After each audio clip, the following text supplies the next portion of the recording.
Olá! Boa noite! Tudo bem com vocês? Eu estou iniciando hoje a primeira live do projeto Academia de Fono em comemoração à fonoaudiologia. Oi, Isabela, seja bem-vinda! Esse mês de dezembro, Vitória, Giovana, querida, tudo bem? Hoje teremos uma convidada muito especial. Oi, Roberta, seja bem-vinda. No dia 9 de dezembro é comemorado o Dia da Fonoaudiologia. E eu resolvi esse mês de dezembro fazer uma homenagem a essa profissão que eu amo tanto, que eu escolhi, que me escolheu e que tem, nesses mais de 25 anos, me amparado, me acolhido. E nessa homenagem eu fiz o convite a várias pessoas, fonoaudiólogas, renomadas, conceituadas, de todas as áreas, da linguagem, da audiologia, da voz, para estarmos conversando um pouquinho sobre a fonoaudiologia. E a nossa convidada de hoje já está aqui. Oi, pessoal! Oi, Natália! Sejam todos muito bem-vindos a mais uma live. A nossa querida convidada já está aqui. Eu vou enviar e ela vai chegar e nós vamos conversar sobre leitura, escrita e aprendizagem. A nossa convidada chegou! Boa noite, Eliane, tudo bom? Que delícia ter você aqui! Eu que estou muito feliz com esse convite, queria te agradecer imensamente, é muito bom estar aqui com você e Sim! ficar um pouquinho mais com os nossos quarenteners, que já são sexteners, noventeners, a gente já não sabe o que que é, né? Mas é muito bom estar aqui com você, muito obrigada pelo convite. Ai, Simone, eu estou muito honrada. Eu comecei a live falando que eu resolvi fazer esse mês de dezembro pelo nosso aniversário de fonoaudiólogas, né? E eu resolvi fazer o dueto de fonos, né? Em que eu Uhum. convido apenas fonoaudiólogos, para que a gente possa ter um mês de muita homenagem, de muita gratidão, né? Porque eu sei que todas que estamos na fonoaudiologia, a gente está porque a gente ama, porque a gente gosta, né? Porque a gente se dedica. E fiz vários convites e eu estou abrindo hoje nesse projeto, né, da Dueto de Fonos, com chave de ouro, tendo você como convidada. Muito, muito obrigada, viu? Nossa, estou muito honrada pelas suas palavras, muito obrigada, Eliane. Bom, eu tô Muito bom vendo estar que tem aqui. várias amigas aqui entrando, então Claro, assim, olha só, tá todo mundo aí. Oi, gente, tudo que bom? todas amigas fonoaudiólogas e nossos amigos fonoaudiólogos também, né? Sejam todos bem-vindos. O nosso tema de hoje é os desafios atuais da aprendizagem na leitura e escrita. Adorei que você falou do quarenteners, porque os quarenteners têm que tirar e pôr óculos. Tem o tempo inteiro, né? Eu estou mais para cinquenteners. Mais ou menos isso, né? Isso, Mais ou mas menos aí eu isso. falei assim, então eu adorei quando você falou dos quarenteners. Então, assim, eu te acompanho. Tenho a honra de estar com a Simone Capellini aqui, que é uma mestra, uma super professora. Eu tive a oportunidade de ser aluna dela em alguns cursos que ela promoveu, várias vezes aqui em Campinas. Então, eu Verdade. quero dizer que essa live de hoje é muito especial. Ai, gente, eu tô até com lágrima nos olhos. Você não Muito. começa porque eu sou a rainha do choro em live, né? Olha, E não aí, começa. não, mas eu falei, meu marido falou assim, Liv, porque algumas lives me emocionam, né? Sim, E aí sim. ele falou assim, aí eu falei, mas eu não dei muito na cara, assim. Ele falou, não, seu nariz ficou parecendo uma rena. Exatamente, o nosso problema é exatamente o nariz, né? Ele denuncia a gente, né? A gente até Então, consegue segurar a lágrima. então, muito obrigada, Simone. Eu estou muito honrada de você ter aceito. Esse propósito da Academia de Fono nasceu de uma forma, eu tive que adaptar para lives.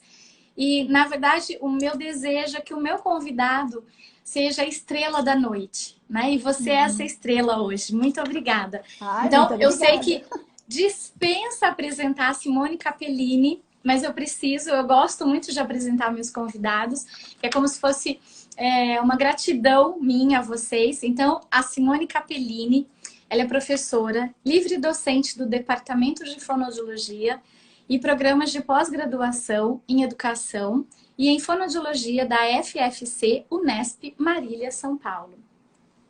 coordenadora do Laboratório de Investigação dos Desvios de Aprendizagem, que esse é maravilhoso, é o LIDA, FFC Unesp Marília, coordenadora do Departamento de Fonoaudiologia Educacional da Sociedade Brasileira de Fonoaudiologia, gestão 2020-2022, bolsista de produtividade em pesquisa do CNPq. Mas eu posso garantir a vocês que o que a Simone tem de maior é a grandeza do coração. Porque tudo que ela sabe, tudo que ela aprende, tudo que ela pesquisa, ela passa para nós. E vou dizer que a gente tem um relacionamento de estudo e todas as dúvidas que eu sempre tive, por mais que seja boba, ela sempre teve a disposição, a generosidade de falar, não, Eliane, olha, vamos assim, não sei o quê.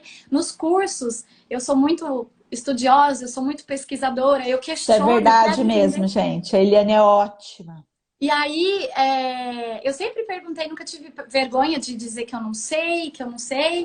E aí, quando tem Simone Capellini, você tem que sugar, você tem que aprender. Então, essa generosidade foi até de aceitar o meu convite, de estar aqui hoje, que eu sei que a Simone tem uma agenda cheia.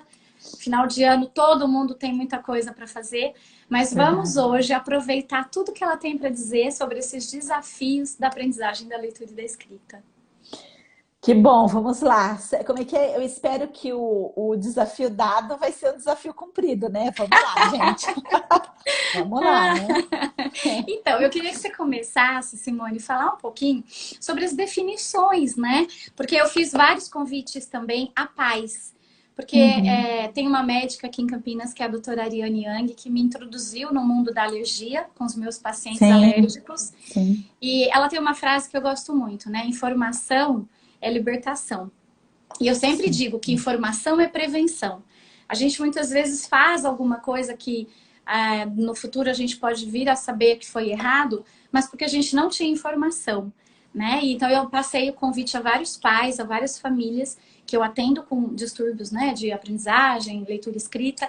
Então acho que a gente podia começar um pouquinho com essa definição, né? O que é leitura, o que é escrita? Como que é esse processo de aquisição? Que eles são diferentes, mas se relacionam.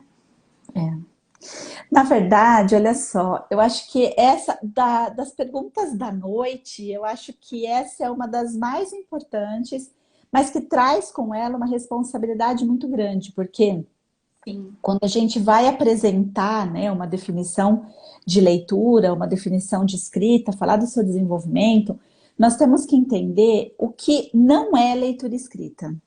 Eu acho que a gente tem que começar ao contrário, né? Então, assim, o que não é leitura escrita? Não é leitura escrita o ato de decodificar. Não é leitura escrita o ato de codificar. Ou seja, né, é muito mais do que isso, né? A tarefa, o mecanismo de conversão letra-som, o mecanismo de conversão som-letra, na realidade, ele é uma estratégia, ele é uma técnica necessária, mas na verdade o processo de leitura ele é extremamente rico, ele é extremamente criativo e ele tem um empoderamento, né? Porque na realidade ele traz, na realidade, apesar da leitura ela ser um ato muito complexo, ela exige que o leitor realize um trabalho ativo de construção de significado. Então, na realidade, eu tenho no ato de leitura, no ato da escrita, um ato de significação e ressignificação o tempo inteiro de conceitos e conteúdos. Então, eu não posso ficar, né, presa a esse ato de transformar letra em som, transformar ação em letra, que é exigido na hora que eu faço uma leitura, na hora que eu faço uma escrita sob ditado. Não, eu preciso entender que junto com isso vem um entendimento de mundo, um conhecimento de mundo, que é quando, na verdade, esse vocabulário, esse léxico mental da criança vai ganhar uma ressignificação, porque a criança passa a entender isso dentro de um novo código, né? Agora dentro de um código escrito, não só dentro de um código oral. Então, acho que para os pais precisa ficar claro que para a criança chegar, né, nessa tarefa de decodificar ou de codificar, antes ela precisa ter uma vivência muito grande com a própria leitura, com o próprio Sim. conhecimento de mundo, com o próprio uso da leitura na sociedade, né, com o Sim. uso da leitura no contexto. Então, acho que, para mim, isso é leitura escrita, né? Você sabe, Simone, que você está falando e eu estou aqui passando um filme dos meus pacientes, dos meus filhos nesse processo. E às vezes, quando a gente é pai de primeira viagem, quando é a primeira introdução da escola, a gente fica naquela coisa, não tem que escrever certo, tem que isso, tem que aquilo. Mas que lindo que você falou, essa construção do mundo. Porque Isso. são significados até de embaixo, em cima, né? A questão da letra Isso. espelhada, do É. lado, do outro. Isso são vivências corporais, ambientais, familiares. Isso é tão importante, não é uma coisa, não é uma E caixinha. você está falando de alimentação que tem bis também, né? Porque, na Sim, verdade, a criança ela vai entender que aquela manga que ela está acostumada a comer, ela é uma palavra que, na verdade, é homógrafa e que também serve para manga de camisa e quebra, né, como um pano para manga, num sentido isso. figurativo. Então, olha só, né? Porque é a beleza da linguagem, é a beleza da linguagem traduzida e ressignificada. Eu acho que é muito bonito isso, né? É, Por isso que e para mim a leitura escrita ela tem uma importância muito grande, né? Porque ela não, é o tempo inteiro em movimento, né? Isso é muito legal. você sabe que você está falando, né, que para você, e você é a nossa luz, nossa guia nesse processo todo, né? De, Acha? você tem dúvida? Ai, o que a Simone fala disso? Como é que é? Qual é o livro? Você é a nossa norteadora nisso tudo. E o que eu acho muito interessante é cada dia mais a gente está vendo a importância de se ressignificar várias coisas, Sim, esse mundo todo ao redor, né? Porque se eu não falo, como é que eu quero que o meu filho fale, né? E falar é dentro dessa linguagem. Ler e sim. escrever. Se o meu filho não me vê escrevendo, só teclando no computador, se meu filho não me vê lendo, eu quero que o meu filho leia e escrever, e leia e escreva. É como comer, que você falou da manga brilhantemente, lindo. Então, assim, se eu não como que meu filho vai comer a manga? Então, o quanto é importante o papel, e desde pequenininho, né? Sim, porque tem uma questão que nós esquecemos muito, e eu acho que isso é um ponto muito importante de falar se nós temos os pais aqui, né? Sim, Porque existe essa pressão muito grande, né? Meu filho entrou no primeiro ano, ele não está escrevendo, ele não está produzindo texto, ele não está. Só que, olha isso. só, gente, vamos entender como é que é esse processo, né? Porque quando que acontece, na verdade, o início do desenvolvimento da produção textual da criança? Não é na escola, não é quando ela está produzindo um pequeno texto. Na realidade, ela já está vivendo o primeiro modelo de produção de texto através do modelo oral. Então, eu preciso Sim, que os meus pais conversem com as suas crianças, né? Que eles sim. tenham uma atividade dialógica, porque é pelo meio da oralidade, por esta análise discursiva da oralidade, que eu chego na minha produção de texto. Ele é o meu primeiro, né? A oralidade é o primeiro modelo de texto, que é o que a gente chama de modelo intuitivo. Então, eu preciso alertar a minha família para isso, né? Minha família precisa entender, né? Porque senão ela vai cobrar uma coisa da criança quando na verdade não deu, né? Acho que isso é uma Sim. coisa importante. Que tem aquela questão do vocabulário, do repertório, Sim, né? exatamente. Se eu sou uma criança que eu estou exposta, a gente sabe que os estímulos são necessários. Claro que Sim, cada criança tem a sua própria habilidade, o seu DNA. Então é muito engraçado quando eu tenho um paciente que é filho de engenheiro, ele raciocínio é, cartesiano. A gente conhece tudo isso, mas o ambiente também ele é modificador, ele é colaborador. Então sim, eu tenho uma paciente, Simone, que os pais são super assim intelectualizados e rígidos, às vezes até nas sim. palavras. E ele é um toquinho de gente.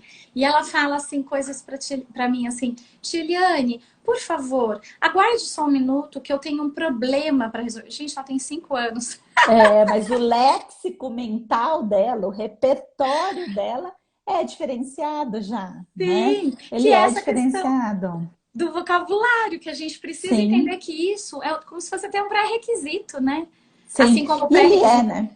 é para pegar, para escrever, que ela acaba pegando assim, para depois fazer a trípode. Ah, esses processos, né, Simone? Às vezes ele é visto como intuitivo, natural. Não, ele também é aprendido, né? Na verdade, não tem nada de natural, né? Aliás, as pessoas precisam entender isso. Tem uma Sim, questão muito importante que, assim, a linguagem oral, ela é natural, né? A linguagem oral, ela vai emergir. Mas a linguagem escrita, a leitura escrita, ela tem que ser ensinada. E ela tem que ser ensinada na sua forma, né? E eu tenho técnicas para fazer isso. Quando eu abandono essas técnicas, a minha criança ela fica totalmente perdida, ela fica sem referencial, né? Então isso é complicado. Eu não posso tudo bem, né? A gente vai entender que a linguagem ela é única, não importa a forma com a qual ela vai ser expressa. Só que com a linguagem oral eu tenho uma naturalidade, né? Com sim. a linguagem escrita, eu tenho uma ensinagem por trás. Eu preciso ensinar, né? Eu preciso, a Mitty falou isso, né? Eu preciso modelar esse comportamento. Gente, é uma modelação de comportamento, né? Concordo, Mitty? É isso mesmo, né? Então, o que nós precisamos fazer é entender que nós nos perdemos um pouco, né? Isso, infelizmente, isso aconteceu com o Brasil, né? O Brasil se perdeu um pouco, né? No que é esse alfabetizar, no que é fazer esse alfabetizar. Mas agora nós estamos num processo que eu estou chamando de reinvenção da alfabetização, onde finalmente nós vamos ter a técnica se unindo a essa contextualidade, a esse vocabulário, a essa experiência de mundo, que é o correto, né? Eu não Sim. posso abandonar as técnicas, mas eu também não posso abandonar ou deixar de lado questões relacionadas ao letramento, ou que agora, né, nós também estamos conhecendo como literacia, que tem abordagens diferentes, mas na verdade elas significam muito, né, para o conhecimento da criança com relação aí à aquisição de repertórios, né? Isso é muito importante. A gente tem descoberto, né, Simone, cada vez mais coisas do cérebro, coisas das Sim, questões sensoriais. Então, a gente também tem muito ainda, como você, uma grande pesquisadora, grandes descobertas a acontecerem, né, nessa sim, questão. muitas. E eu vejo que, às vezes, é tão banalizado, né, o aprendizado da leitura e da escrita, principalmente pelas famílias. Por isso eu quis trazer você para que tudo isso seja explicado de uma forma do tamanho da importância disso tudo.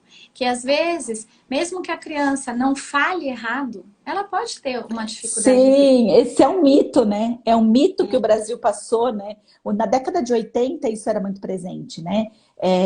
Se a criança fala bem, ela vai ler e escrever bem. Não, né? Não, não é a mesma coisa, né? São processos que vão acontecer, são áreas cerebrais que vão ser acionadas, o que eu costumo falar muito, né? São circuitarias neurológicas que vão funcionar de forma dependente e independente. E tem uma coisa muito importante que eu gosto de chamar atenção, porque isso é cultural, sabe, Eliane? Que é muito comum os pais acharem que a leitura e a escrita é da escola.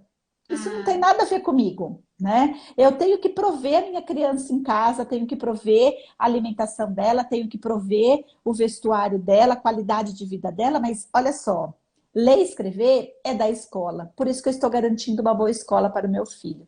Só que não nossa, funciona desse jeito, né? Não funciona desse jeito por quê? Porque na realidade, você tem na interação desses pais com a leitura compartilhada, com a leitura vivenciada, um ganho de vocabulário para essa criança muito grande.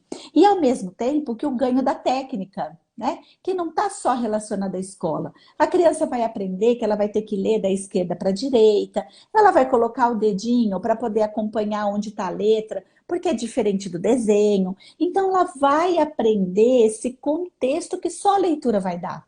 Então, ela vai chegar um pouco mais pronta para essa escola, aonde ela aí sim vai aprender essas formalidades do mecanismo de conversão letra-som. Mas da onde que vem essa vivência com a leitura escrita? Da onde que vem essa vivência com esse vocabulário que vai depois gerar a questão da inferência para ela compreender um texto, né? Para ela conseguir articular as suas ideias com as ideias do texto, que às vezes estão mais implícitas. Vem da onde? Vem desta vivência com a leitura de casa. Então, Perfeito. isso é uma coisa que precisa ser explorado com os pais. Às vezes os pais falam isso, né?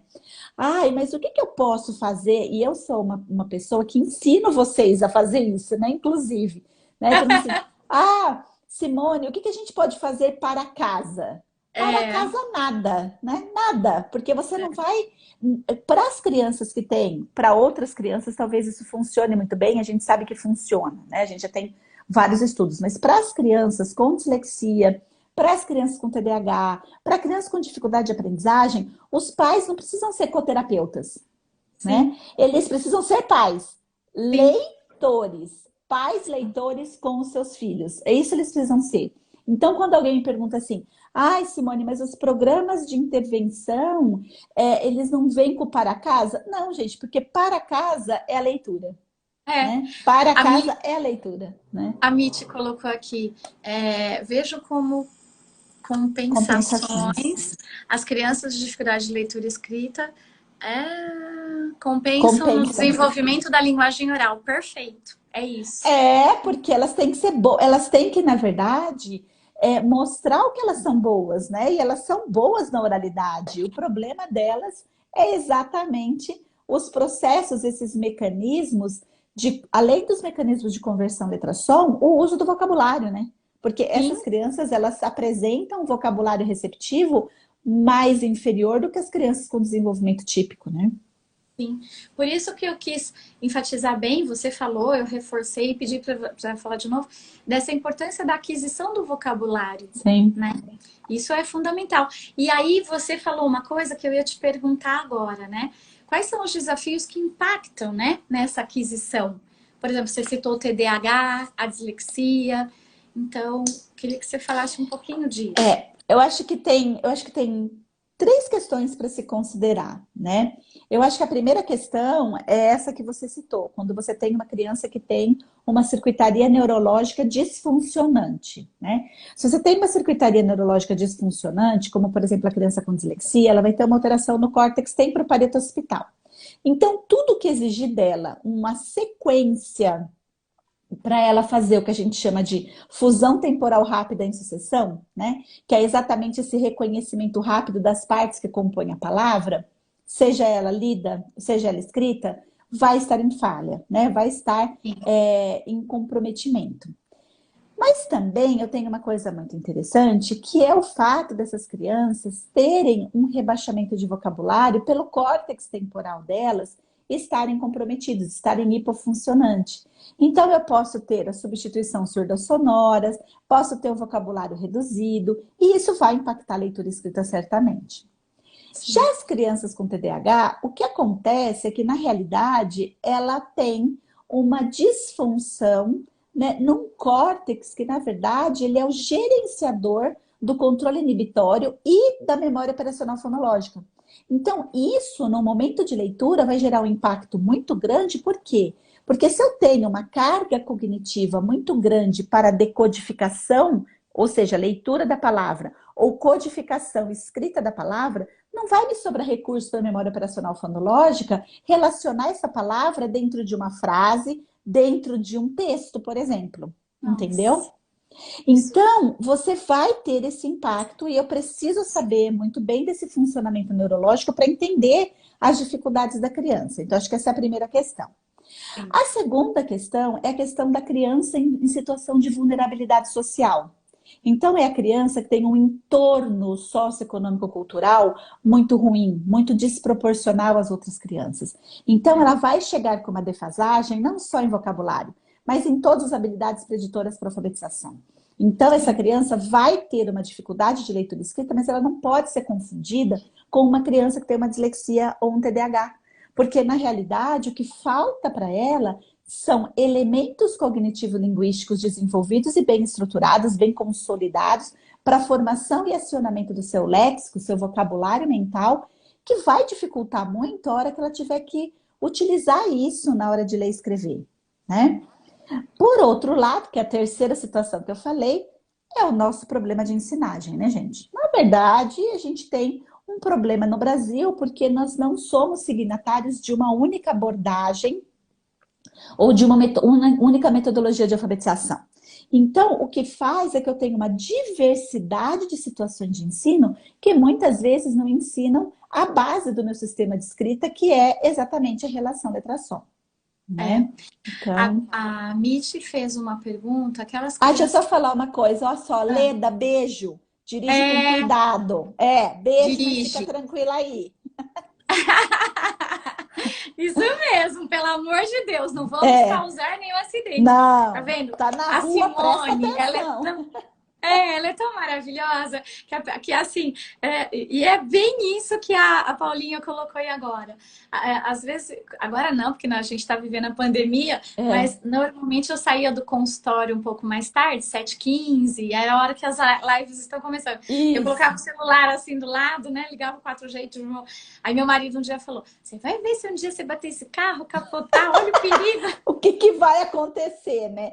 Aí você fala assim, É. não, meu amor, não acontece, porque nós somos mulheres e nosso cérebro é muito rápido, né? É isso que acontece. Falou tudo. A gente cozinha, limpa, grita com o filho. Você sabe que uma vez foi tão Exatamente. engraçado.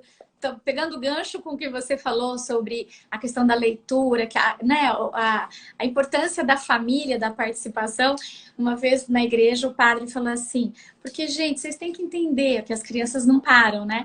Mãe, Aham. reza assim: Ave Maria, cheia de graça. Fica quieto, menino! Mas Deus perdoa. Tipo, eu já falei A uma mesma. vez, não vou falar de novo. Ai, Ai, cadê a Mitch? Oh, meu Deus, perdi o que ela A tinha Mitty subiu colocado. aqui, ela tá aqui, quer ver? Ó? O que foi que Aquelas ela crianças que colocou? falham no acesso Isso, lexical, na recontagem de história, vocês vêm com isso. uma falha de memória, vocabulário ou ambos. Pois bem, Mitch, olha só, pode ser as duas coisas, né? Pode ser exatamente uma criança que está com uma falha de memória operacional fonológica no primeiro momento, pode ser uma criança com falha de memória de estocagem, e aí envolve a questão do que, na verdade, essa criança já tem de léxico mental ortográfico armazenado, e pode ser um problema de vocabulário. Então, acho que não é ambas, acho que tem três elementos aí que precisam ser bem investigados. Tá A bom? Mirella fez uma pergunta sobre a pandemia que a gente vai falar um pouco mais no Ah, final, né? Sobre o teleatendimento. Mas deixa eu ver se você quiser responder agora ou deixar para depois, você que eu sabe. acho que ela colocou uma coisa interessante, que é uma coisa que nós já estamos vendo, nós não temos, tá, Mirella? Ela fala assim, pessoal, nesse período de pandemia, a criança não está com muitas vivências, né? Então elas são Sim, restritas. Quais as consequências, especialmente para a criança na fase de alfabetização? Eu tenho que te dizer que na criança brasileira nós não temos ideia de como isso vai ser. Mas, como vocês sabem, eu trabalho com pesquisadores da Inglaterra, da Itália, de Portugal, e a gente já sabe que as crianças europeias que ficaram 3 meses com essa restrição escolar, estima-se, os pesquisadores internacionais estima-se que vai haver uma perda de pelo menos 2 anos e meio na aquisição dessas crianças. Agora eu quero que você reflita jogando isso para a realidade nacional, sim. onde nós estamos há mais de 7 meses sem aula. Eu tenho criança, gente, que está absolutamente fora de radar. Ela não está com nenhum chip, com nenhuma internet. Ela não está nem recebendo material da escola porque os pais não estão indo buscar, porque eles têm que trabalhar das 6 horas da manhã às 8 horas da noite, período que a escola está fechada. Então, não dá, Mirella, é imensurável essa pergunta que você fez. Não dá para pensar, a gente vai ter que esperar essas crianças voltarem, e é isso que, na realidade, eu vou chamar a atenção de vocês. Essa semana mesmo nós estávamos discutindo sobre isso num grupo de pesquisadores, né? Não vai dar para ter nenhuma criança diagnosticada em 2021 com dislexia. Não vai dar. Isso é fato. Pessoal, se atentem a isso. Eu não posso considerar que eu tenho uma criança com dislexia se ela está 1 ano fora de uma instrução sistemática e frequente. Sim. Eu vou poder fazer avaliação? Vai. Mas você só vai identificar o risco. Você não vai conseguir identificar o diagnóstico. Porque como é que você vai justificar um diagnóstico para uma criança que está sem informações de sala de aula? E nós trabalhamos com habilidades que são habilidades pré-requisitas para a alfabetização. Nós trabalhamos com competência para aquisição de conteúdo. Então, como é que você vai falar que uma criança tem problema de fluência de leitura se ela passou o segundo ano inteiro dela fora da escola? Como é que você vai Sim. falar que uma criança de quarto ano tem problema com compreensão de leitura se ela passou o quarto ano? Vocês entendem, gente? Né? Ela Não, tá. assim, É, é perfeito isso que você está falando, porque eu acho que essa pandemia ela trouxe tanta coisa boa, mas tanta coisa ruim. E essa é a parte ruim dessa incerteza do que a gente faz, não sei o quê. E isso leva os pais, leva os profissionais. Mas isso que você está falando é tão importante, tão necessário, tá claro na cabeça de cada é, profissional, para que a gente sim. possa passar isso para os pais, porque os pais estão angustiados, os pais estão.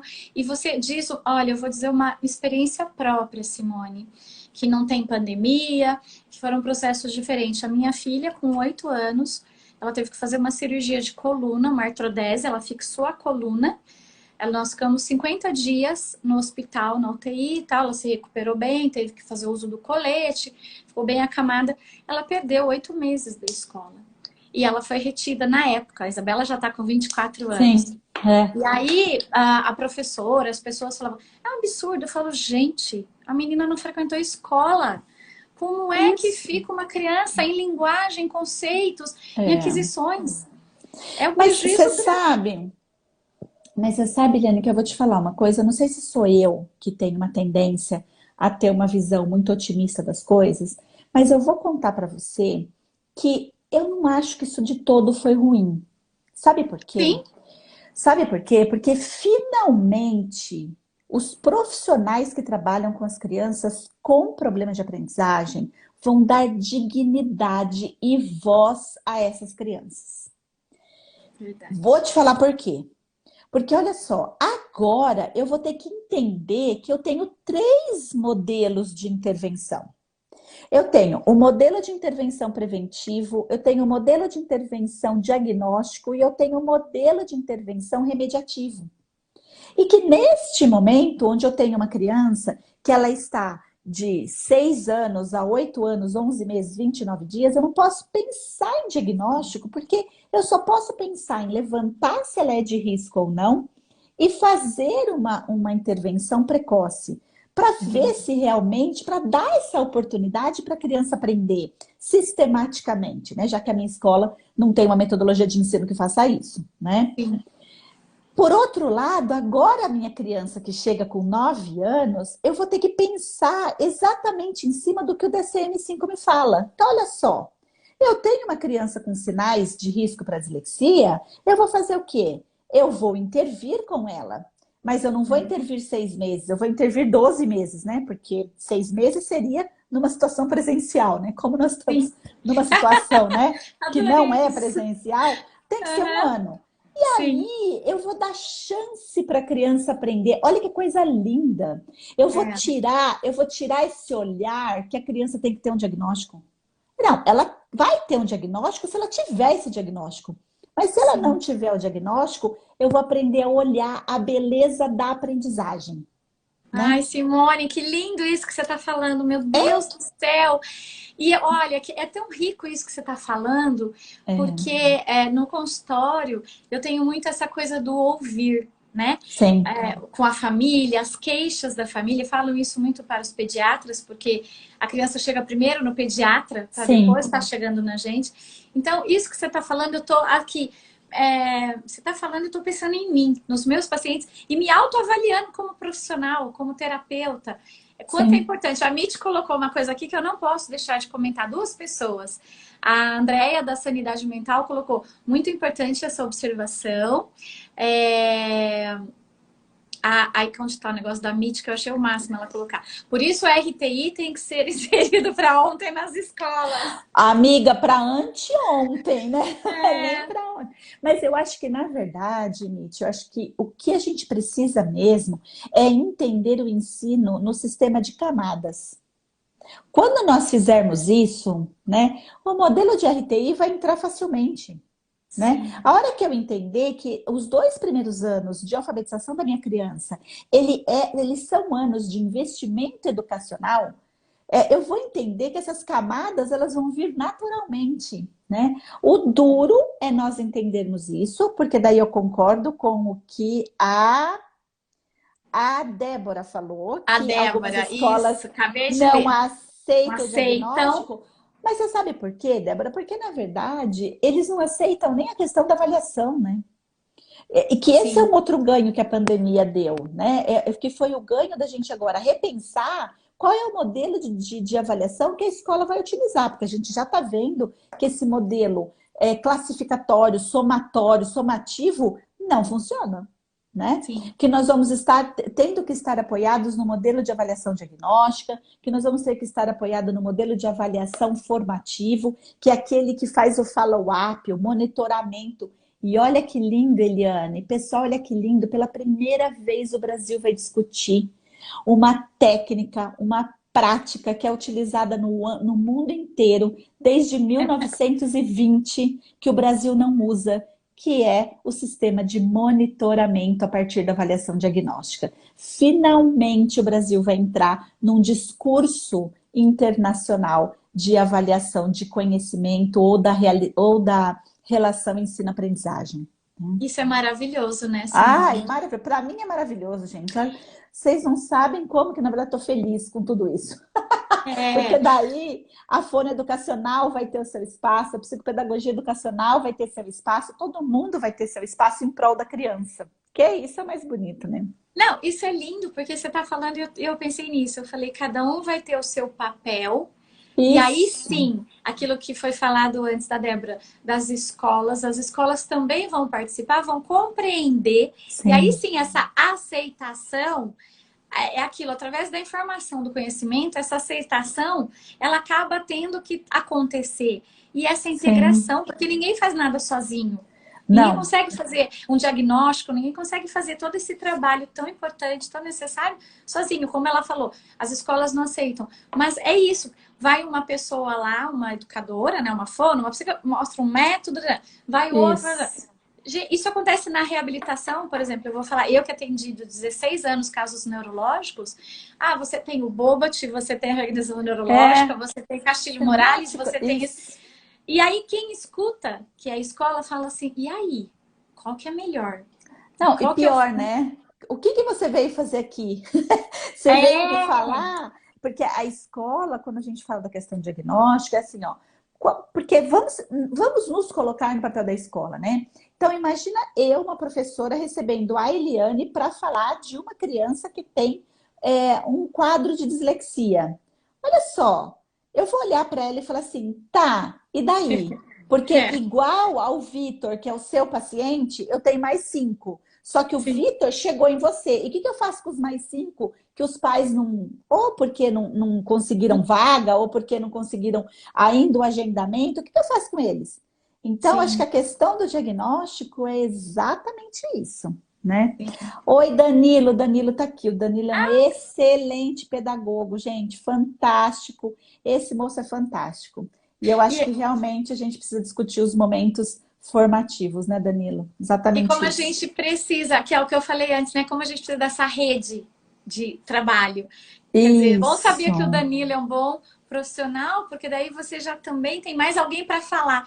E uma coisa que isso. eu descobri, né, Simone, com as lives, é o quanto é importante a gente propagar isso, né? Sim, o Então, a conhecimento, né? fonoaudiologia é uma profissão regulamentada, é uma profissão já antiga, mas que muitas pessoas ainda não sabem o papel. Eu recebo várias crianças que a mãe fala assim: ah, mas eu não sabia que fono trabalhava com leitura escrita. Eu pensei que trabalhava só com Sim, fala. é, Ou nas questões da é, alimentação. Nossa, nunca soube que fono trabalhava com alergia ou com isso. alimentação.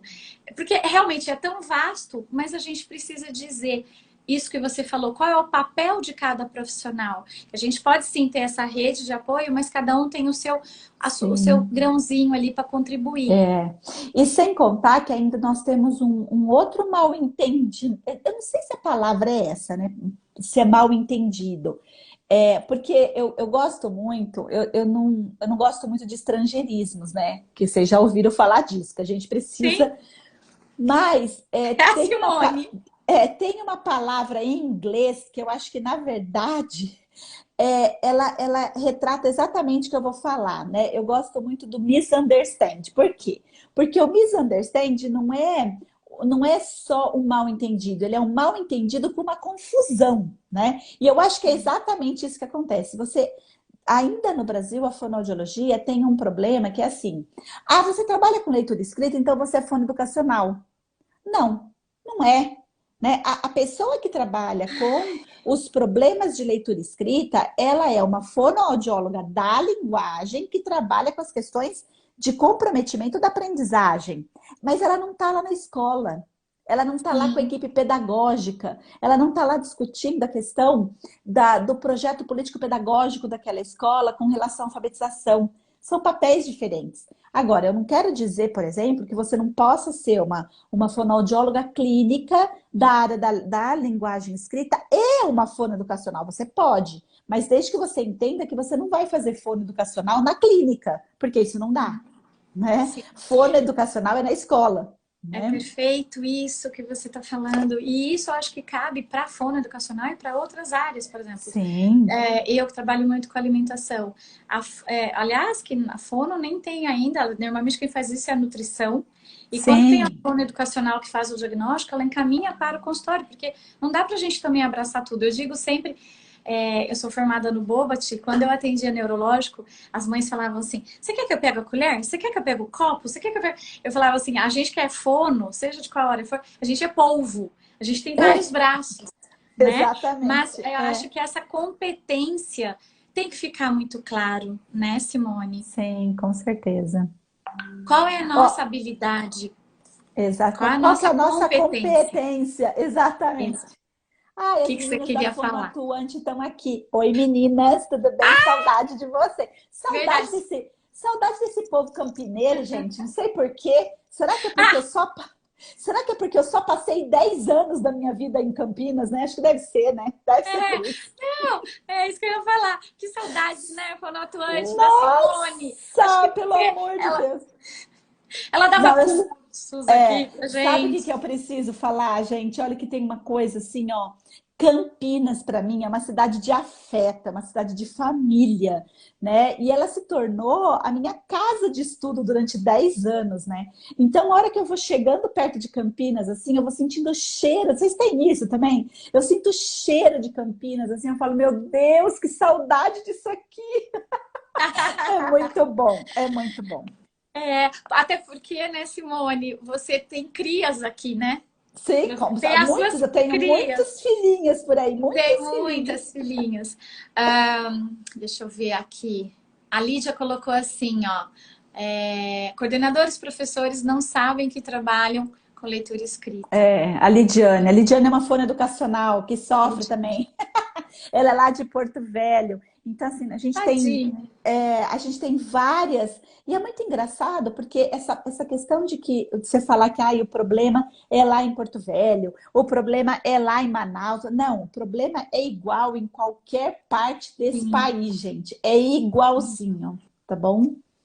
A Patrícia colocou aqui, fono educacional, clínica e fono educacional institucional. Recebi uma orientação. Oi? Não, amiga, vamos lá, Patrícia. Não entendi isso Não. também. Ó, a fonoeducacional, ela é fonoeducacional, ela não é clínica. Se ela é É, fonoeducacional, ela é a fono que atua. Você pode ter uma diferença do que é fono escolar e fono educacional, que essa diferença tem. Mas se você é fonoeducacional, uma das coisas que você não vai ser, com certeza, é clínica. Tá bom, isso. Patrícia? Qualquer coisa, manda mensagem para mim lá no Infolida, que aí a gente conversa, a gente bate um papinho sobre isso, tá Isso bom? mesmo. Ô Simone, você já falou um pouquinho sobre essas avaliações, as possibilidades do tratamento, que era uma das coisas que a gente ia falar, né? E acho que a gente tem 15 minutos. Acho que a gente podia falar um pouquinho desse teleatendimento, que foi a grande Sim, modificação na nossa fonoaudiologia, né? sim, Eu vou exatamente. dar o meu depoimento, que eu parei dia 17 de março, Eu faço aniversário dia 31 de Nossa, março. eu parei dia 16. Olha só, Ah, né? Que coisa. é 16. sintonia isso. É, com certeza. E Ah, aí eu fiquei desesperada, sem saber, e fui correr atrás, conselho, né, a sociedade. E sim. graças a Deus eu tive boas orientações do conselho, da sociedade. Nós fomos muito bem amparadas, É, muito, muito, muito. sim. E houve, eu acho que foi uma coisa brilhante que eu vi na fonoaudiologia, uma união como eu nunca tinha vivido antes. E isso para Exatamente. mim, é assim, embora foi um ano tão difícil para todos nós, por isso que eu quis muito comemorar a fonoaudiologia e eu fiz 25 anos de fonoaudióloga, eu falei, não, a gente precisa comemorar isso, né? Brilhantemente com as lives com pessoas como Simone Capellini e as Sim, outras é. convidadas. E aí eu me surpreendi com o teleatendimento, me surpreendi comigo como fonoaudióloga e vejo que muitas coisas boas foram propiciadas por esse teleatendimento também. Sim, sim. É, eu acho, primeiro que eu vou falar para a Beatriz. A Beatriz falou que como é bom ouvir, porque ela era de Campinas e agora está em Ribeirão. Falei assim, Beatriz, tem a dó também, porque olha só, né? Eu tenho uma ligação afetiva também com o Ribeirão. Adoro o Ribeirão também. Então, amiga, fica tranquila aí. Tenho A gente muitas tem filhinhas Simone para também. todo mundo. Tem Simone para todo mundo. Então, eu acho que, na verdade, eu preciso destacar duas coisas, porque eu sou uma pessoa muito honesta e muito justa, né? Então, acho que eu preciso destacar duas coisas muito importantes. Primeiro, foi que eu estou fazendo parte, eu sou extremamente grata a Deus, ao universo, às oportunidades que veio com essa pandemia, de estar dentro de uma diretoria da Sociedade Brasileira de Fono, que foi extremamente ágil, que foi Sim. extremamente eficaz. Mas eu também gostaria de ressaltar o papel do nosso Conselho Federal, que junto com a sociedade brasileira foi impecável. Né? Na verdade, eles foram incansáveis, nós fomos incansáveis e estamos incansáveis até hoje. Hoje, por exemplo, nós tivemos reunião para discutir quais são as nossas próximas ações, porque o pós-pandemia vem aí, né? E o que, Sim. que a gente vai fazer? Mas uma das coisas que eu achei que foi muito pontual dentro da fonoaudiologia foi não só a união, mas também o destaque que a fonoaudiologia teve finalmente para a questão do teleatendimento para a telesaúde, porque a telesaúde ela já existia no Brasil, Sim. mas muito na área da audiologia. E aí, com a pandemia, ela disseminou. E disseminou de uma forma que não vai ter mais volta, pessoal. Isso é uma verdade, né? Não vai ter, nós vamos ter que aprender a trabalhar com sistema híbrido, nós vamos ter que trabalhar com ensino híbrido. Essa é uma realidade mundial e o Brasil ele não estava sintonizado nisso. Se Perfeito. vocês souberem o número de artigos científicos que nós temos internacionais validando o teleatendimento para avaliação, para intervenção, vocês não iriam acreditar. Só na área de leitura e escrita, gente, esse número passa de 500 artigos, é muita coisa, né? Maravilha, Então, assim, é Simone. muita coisa. Então, a gente ainda precisa começar a entender, internalizar esse processo. As orientações da sociedade, do Conselho Federal, foram muito importantes para a gente poder sistematizar orientações essas muito pautadas na ASHA, né? Então, Sim. a gente teve uma assessoria muito grande da nossa Academia Americana de Fonoaudiologia. Então, nós estamos fazendo tudo para um crescimento da fonoaudiologia no Brasil, né? Mas eu preciso falar especificamente da minha área e dizer que a fonoaudiologia educacional que se prepare, porque o pós-pandemia vai precisar muito de nós. E Vai, por isso que nós temos que estar muito bem preparados, né? vai. Nós tivemos uma ação muito importante e grande na pandemia, mas o Sim. pós-pandemia vai exigir muito de nós. E nós temos que estar preparados, teórica e praticamente, para isso. Né? Simone, você falou tudo, porque eu senti isso na minha pele, né? Eu falo Sim, assim, eu vou dizer que no começo eu fiquei assim, meu Deus, como é que eu vou atender? Sabe, aquele medo, a insegurança, e até mesmo essa coisa do desacreditar, será que isso vai funcionar? Mas eu também estou muito feliz com o teleatendimento.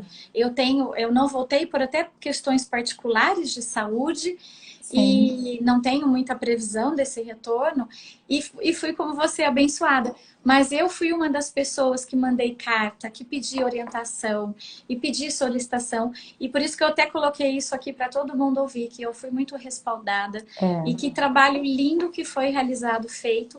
E eu acho que esse pós-pandemia já tem demonstrado, até com agora esse final do ano letivo, o que tem que, né, acontecer, o que vai acontecer para o ano que vem, a gente tem que estar preparada, habilitada, estudada, formada. Isso. Uma mensagem aqui que eu quero ler, da Deixa eu Laura. só falar uma coisa para Simone, você. Deixa eu ah, só falar uma coisa para você. Que assim, ó, e sem contar, né, que a sociedade deu um destaque muito grande para a área educacional. Nós somos uma das primeiras lives, né, para discutir a fonoaudiologia educacional no tempo da pandemia, né? Então, verdade. fiquem ligados no no Instagram da Sociedade Brasileira de Fono e no Infolida, que segunda-feira nós vamos ter aí uma surpresinha para todos vocês, né? Tá chegando aí coisa nova Que para vocês delícia! poderem aí, para ajudar vocês nessa pós-pandemia, né? Ah, e que seja muito bem-vinda. E Ai, olha, com pode certeza. contar comigo para divulgação. Eu sou muito boa para divulgar as Ai, coisas. é verdade, Eliane é mesmo. A Laura colocou, Simone, você nos inspira, inova e leva uma possibilidade de aprender para todas as crianças. E é verdade, eu concordo com você, a Simone nos inspira. Ai, que É, olhar bom, para a Simone gente. é isso mesmo, vocês estão colocando isso, é verdade. Vocês param que eu Ah, vou chorar. Aí fica tudo gravado eu chorando. É uma beleza isso, entendeu?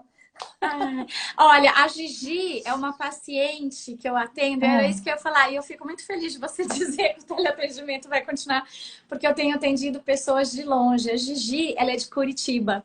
E eu tenho ah, atendido pessoas de outros estados, tal. E ela colocou uma coisa que eu também pensei.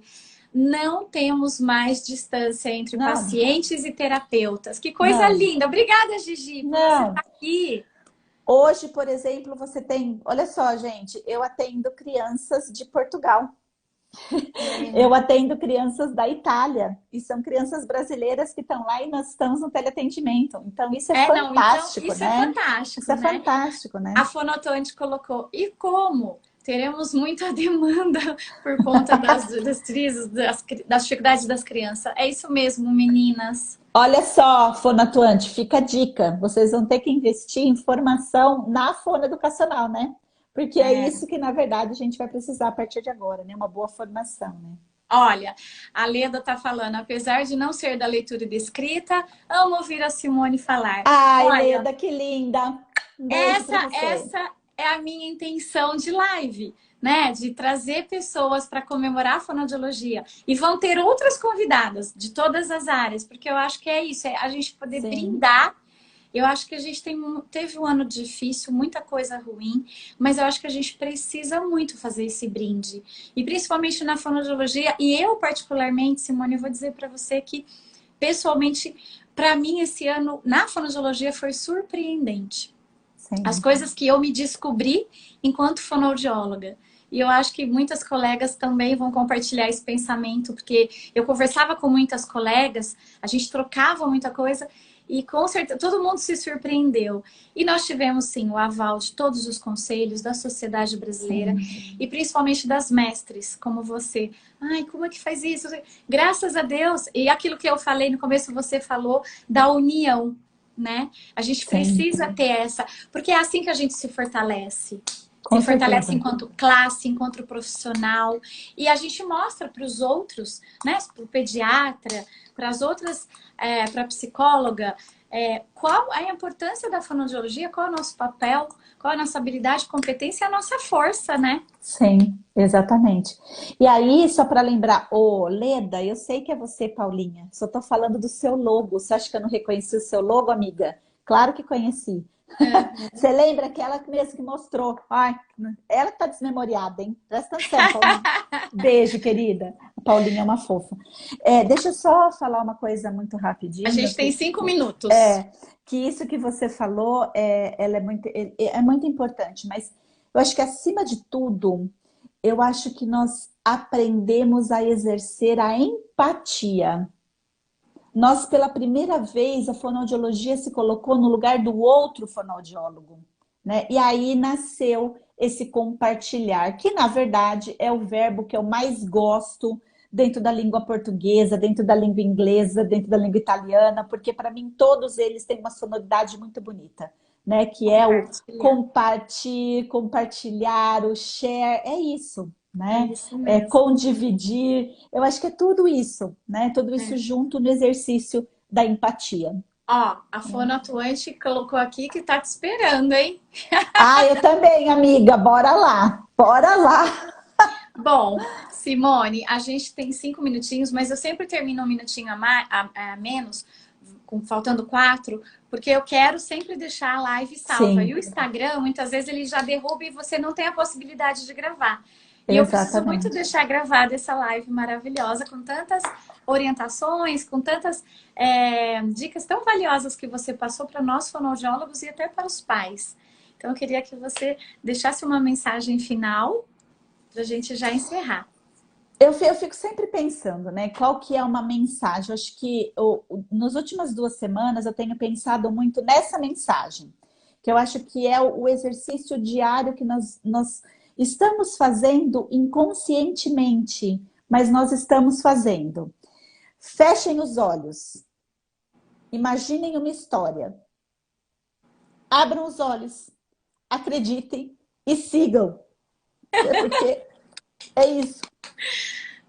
Meu nariz Me vai ficar do tamanho emocionei. de sei lá o quê, de uma jaca. É porque é isso, né, gente? A gente precisa entender que nada vai voltar a ser o que era antes, graças a Deus, porque É, qual é o aprendizado, né? Qual aprendizado nós teríamos se tudo voltasse a ser o que era antes? Não é o é objetivo. verdade. Olha, Simone, então eu quero muito, muito, muito agradecer. Eu acho que realmente eu abri a minha comemoração, porque quando eu decidi, eu falei assim, eu tô tão feliz e eu quero compartilhar isso com as Uhum, minhas amigas fono. Eu quero claro. compartilhar isso com os pais. Eu quero compartilhar o quanto eu amo a fonoaudiologia, o quanto esse ano foi bom para mim, com todas as dificuldades. Eu preciso compartilhar. Aí eu fiquei pensando, eu falei, vou criar o mês de dezembro do Eto de É, Fonos. E que aí foi fantástico, aliás, né? Que foi convidei fantástico. várias fonos que, graças a Deus, aceitaram. E Ah, você abri acha que alguém ia falar não para você, Eliane? Ah, tenha dó, sabe, gente? Olha só. E graças a Deus você aceitou abrir o mês de comemoração do Dueto de Fonos. E eu quero muito compartilhar tudo isso com todas vocês. Então, olha, Simone, me senti honrada demais por você ter aceitado. Ah, assim, quero que você se sinta abraçada. Sabe aquele abraço que a gente teve na Fono Atuante, né? No Sei, curso aqui, sei. várias vezes. Que você sinta todo o meu carinho, meu coração agora tá cheio, cheio de amor por Ai, que você, bom. cheio de gratidão. E que bom que a fonoaudiologia tem Simone Capellini. Então, muito obrigada, viu? Que as suas palavras reverberem a todos que assistirem essa live depois. Eu vou deixar ela salva. E que o seu coração tão grandioso e tão fofinho como ele é, também tenha muita saúde e prosperidade. E que todos que tiveram aqui deleite-se disso, da nossa live Com de hoje. certeza. Eu queria agradecer e dizer que assim foi emocionante desde o começo, né? Com a Eliane fazendo convite, contando a história. Então, assim, eu acho que eu me segurei para chorar o que eu pude, mas daí ela termina desse jeito, gente, não dá, né? Com vocês todas falando isso. Pessoal, só quero encerrar dizendo que foi um prazer estar aqui, ser a primeira do seu dueto de fono. E dizer que, na verdade, é um grande prazer sempre estar trocando com vocês. Lembre-se sempre que amo muito vocês. Fiquem com Deus. Um beijo a todos. Boa Um noite a todos que beijo. estiveram aqui comigo. E obrigada, Simone, e todos os outros que vão vir, por acreditarem no meu projeto, me Com darem a certeza. mão e a gente está unida nisso. Obrigada, muito obrigada. Sempre juntas, Eliane, sempre juntas. Um grande Beijo, beijo. boa noite. Boa noite.